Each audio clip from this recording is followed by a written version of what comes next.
Hi, dearest Bashar. Good day. Good day. Thank you for being a bright light in my life.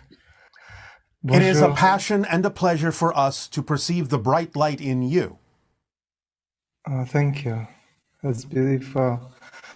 I'm Ferenc, a French music composer playing violin and living in Provence on the south coast of France. All right. And so my questions are about music. Yes.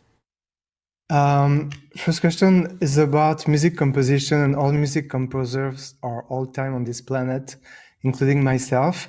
When we compose music, we are creating something of our own, or are we channeling music from higher dimensions? Like for those trying to create peace with music like me, is it that everything we compose is kindly sent to us by some higher beings, or is it a new music creation? Both. Both. Remember, it's this and that, not this or that. The idea is that you are a specific channel that receives higher energy vibrations, not only from other dimensions, other levels of consciousness, but including your own higher mind. And in receiving those vibrations, you, as the unique personality that you are, with the free will you have to express yourself in any way you so desire, are translating those vibrations into a unique new creation through you that is different than what anyone else would create. So even though you are receiving vibrations from other realities, other dimensions, higher frequencies, you get to, as the particular conduit that you are, bring those vibrations through and translate them into music in your unique way. So it's both. Okay, so I'm receiving vibrations, but I'm not receiving like melodies or chord progressions. You might receive patterns sometimes, but again, remember, it's a step down process. At the very beginning, from the highest source, they're just vibrational frequencies and patterns of energy. But as they step down through the different levels, by the time they arrive in your higher mind, so to speak, your higher mind might start recognizing what kind of harmonics might be more relevant for the personality that you are and might suggest a difference in the patterns or an arrangement of the patterns that you will translate as actual musical harmonics in your unique way. So it is a kind of a step down process. Okay, so it's a collaboration. Absolutely, always. That's beautiful. Yes. Okay, so um, um, on Earth, on planet Earth, music is the movement of the Earth. It makes movement of the air. It makes patterns in the air. Yes. So on universe where there is no air, how this music would manifest? Well, it can go through what is called electromagnetic energy or even gravitational waves, and there are different kinds of electron fields and other kinds of underlying template fields that some of you know nothing about. So there is always some form of medium for vibrational patterns to move in, even though they may be invisible or inaudible to you. So music could manifest like an image on other dimensions. Yes. Again, it depends on how the civilization's senses tap into it. Some civilizations have the ability to tap into the underlying template of physical reality, and they can perceive these vibrations as a type of music, but it wouldn't be a type of music that you would understand. Oh. And so my next question about music is there some universe where all communication would made through music? Yes, in a sense. In fact, we have actually described some civilizations where their language, so to speak, would sound like percussion instruments to you, or various forms of instrumentation in other civilizations. So, yes. I mean, in a sense, you actually have that on your own planet to some degree. Do you not refer to the idea of bird song as a type of music? Yeah, of course. Well, then It's music. the idea is they are communicating in a form of music. Yeah, that's true. So you have similar ideas on your planet to what we are describing on other planets. Hmm. And You even have a movie on your planet that depicts this called Close Encounters. yes, All I right. see. So yes, of course, music can easily be a language, and in a sense, language is a type of music. So that to us is a beautiful symphony in action. So we thank you. Thank you. I'm so grateful, and As are we. Good day. I wish you a very beautiful day, and you Always. are tremendous inspiration in my life. Again, you are your own inspiration as well, but we thank you for allowing us to participate. Good day. Hello, dear Bashar. Could you please share with us some ideas that would aid us in overcoming the illusion of continuity? Thank you. Well, there are many different ways and permission slips that you can utilize, but this is one of the reasons why we often use the film strip analogy. Because you can see on a film strip in your technology that there is no continuity between one frame on a film strip and another until you run them through the projector and project the illusion of movement and change in a continuous form. So if you understand that all of these frames on the film strip by themselves, when you're looking at the entire strip of film and seeing various frames all together existing simultaneously, you can start realizing, well, I could show frame 1. I don't have to show frame 2 next. In fact, why am I even calling it frame 2? Maybe this is frame 2 over here. So I could go 1, 2, 3, 4, 5, 6, 7, 8, 9, and it might seem like a continuity, but it would be a continuity made up of discontinuous frames that are more in alignment with what I prefer to experience. I can break continuity and yet create continuity out of broken continuity. So start thinking of it as individual frames that don't have to follow in what you have been taught to think of as a logical order. And you can start rearranging the frames in a way that you prefer to experience them in. That's one way to think about it. So ponder that idea, see if that helps, but realize that everything exists right now, so nothing really prevents you from going to any particular frame that is relevant for you, whether it is normally frame 2 or not. You create your own frame 2 from a variety of frames that don't have any particular number assigned to them at any given moment. Hello, Bashar. And to you, good day. Thank you very much for all your information and wisdom over the years. I really It is our appreciate passion and our pleasure and our deep appreciation to all of you for the co-creation of these interactions. Thank you. Thank you.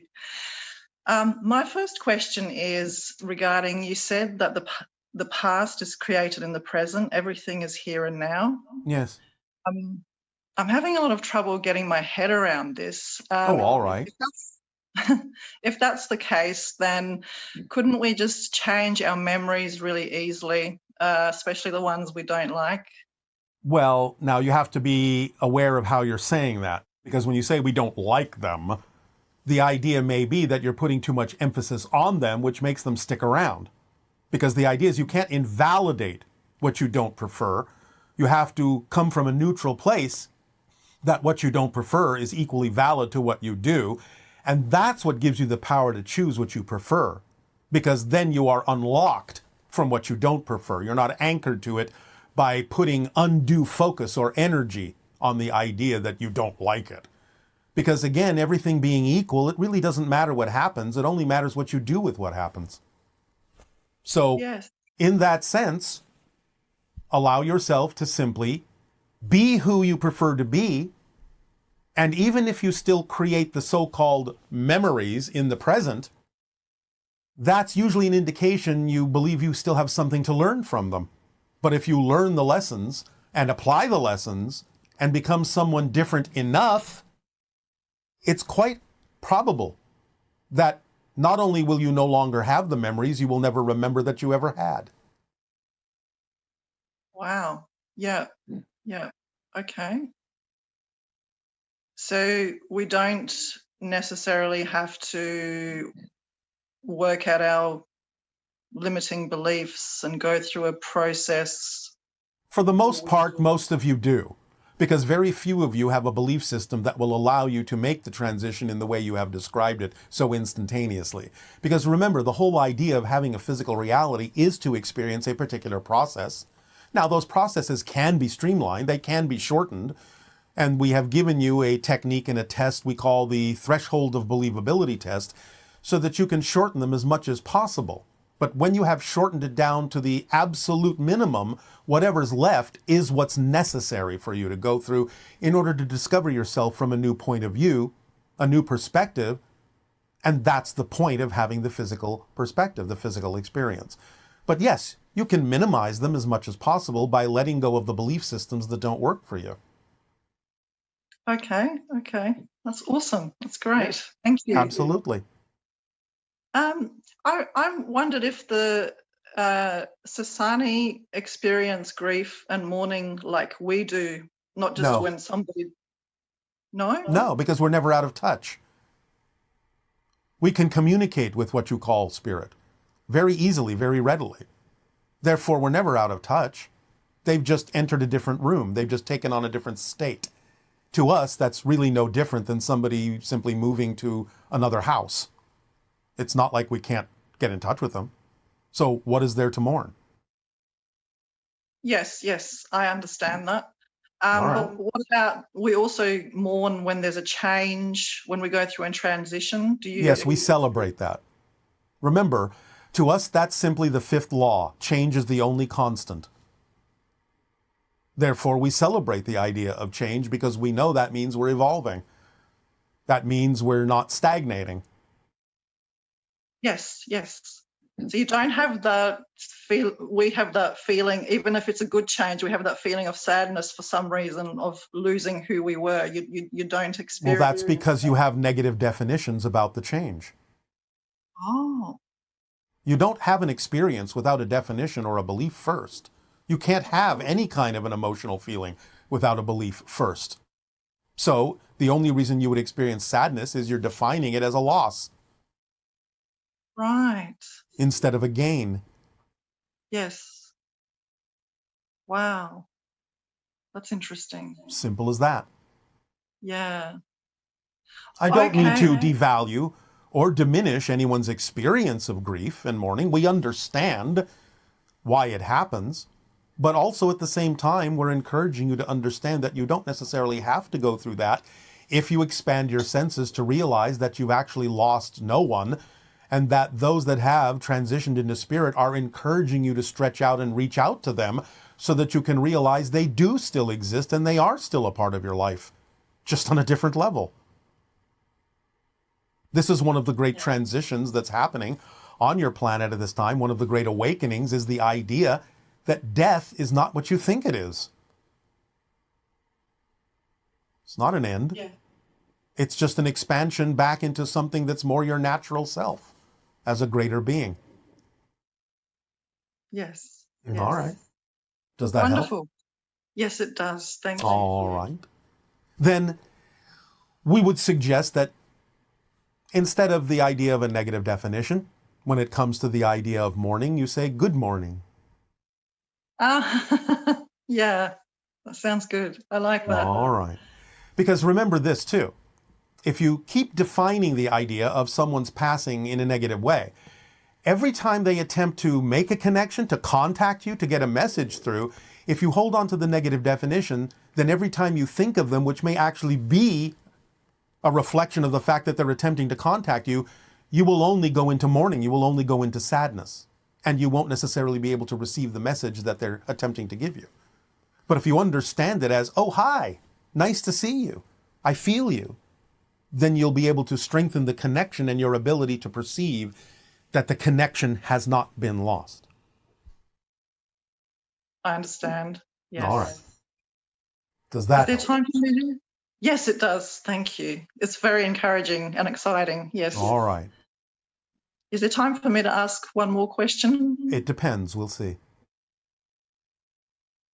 So with trauma and PTSD, it's something that's very prevalent. Yes. Is that also a matter of, is that also limiting beliefs and definitions? If we look Yes. at our limiting... Yes, it doesn't invalidate the idea of an experience. That's not what we're saying. But what we're saying is the only reason you experience anything in physical reality is because of your belief system and definitional relationship to it. Because remember, nothing is actually coming from the past. You're recreating it in the moment, every moment. So you have to decide, what reason am I recreating this experience? Am I learning something from doing so? Is there something I can take from it that will allow me to move on? And then allowing yourself to actually use it and apply it in a way that does give you the freedom to create something different. Because nothing actually comes from the past. There is no such thing. It comes from the present because you believe you need it to be there. But because you're coming from a space-time framework, you believe that it's actually affecting you from the past. It's not. There's no such thing. Right. Yes. You have been made to believe. You have been trained to believe that there is such a thing, and that's why you experience the lingering continuity of it. But if you understand you're creating your reality every moment, then you break the continuity. You learn what you need to learn by looking at that concept, the concept of having had that experience. You learn from it, if you wish, and you move on, if you wish. And you stop recreating it, if you wish.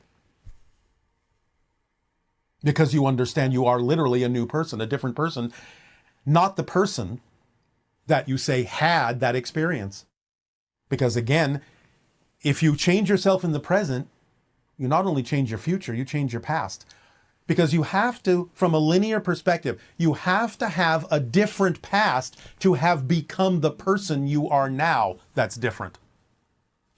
To maintain the sense of linear continuity, whoever you are now has to have a past that is relevant for who you are now. So if you change who you are now, you're changing who you were, as well as who you can be.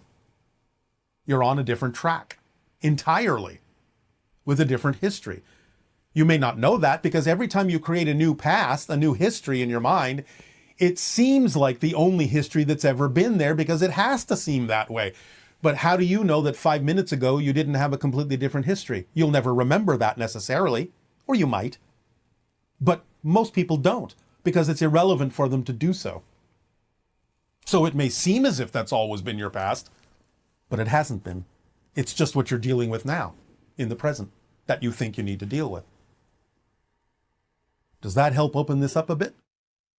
Yes, it does. Yes. Thank you so much. That You really are helps. so welcome. Thank you. Thank you, Bashar. Good day. Good day.